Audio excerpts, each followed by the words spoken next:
And NDTV Shweta Rajpal-Kohli got an exclusive tour of the new engineering marvel with Civil Aviation Minister Praful Patel, who says it's not just a building, it's a statement. He also says that if people can pay toll tax, then they'll not mind paying that special airport usage fee.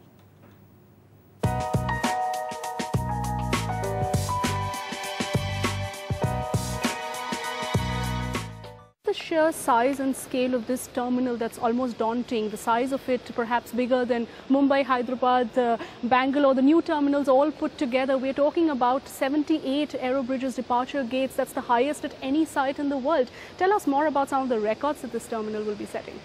Well, you're right. In fact, it is, I would say, one of the top 5 terminals in the world in terms of scale and size and the number of aerobridges and the kind of volume it will be handling. It's in fact eventually going to be capable of handling 100 million passengers, which is very, very few airports in the world. Right now about 35 odd million? This is planned immediately to open with 35 million. Right. And the next phase, which would be starting in, say, about 5 to 7 years, depending on how the market is growing, but I'm sure of that, it will start by then.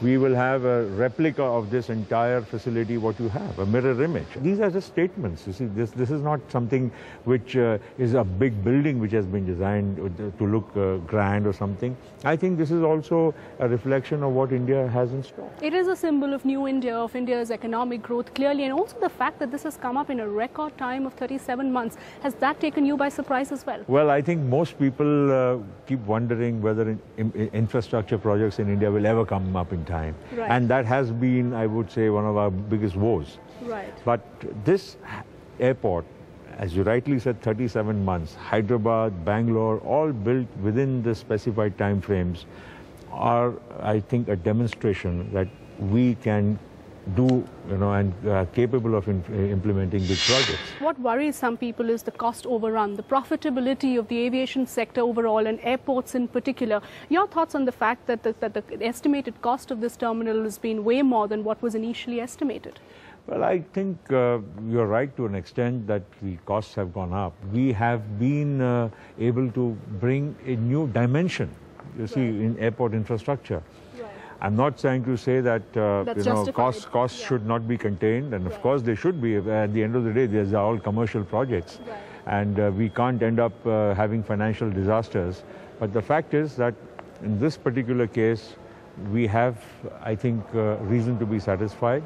And also the fact that we're looking at a huge debt that's obviously been taken, given the cost overrun, and passengers like me would have to pay that user development fee. That's the other big worry. Yes, it is a world-class airport, but we also have to pay to use this airport. Well, I think we can pay a toll to drive on the Noida Expressway or the Gurgaon Expressway.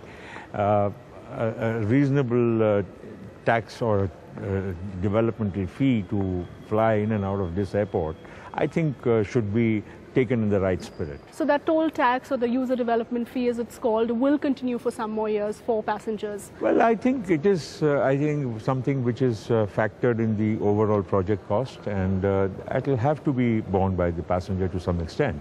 But to say that in spite of the fee, passengers will be, subjected to the same old ways of traveling in and out of airports, I think they're getting a world-class and a completely different experience. So I don't think people will mind. Tuba.com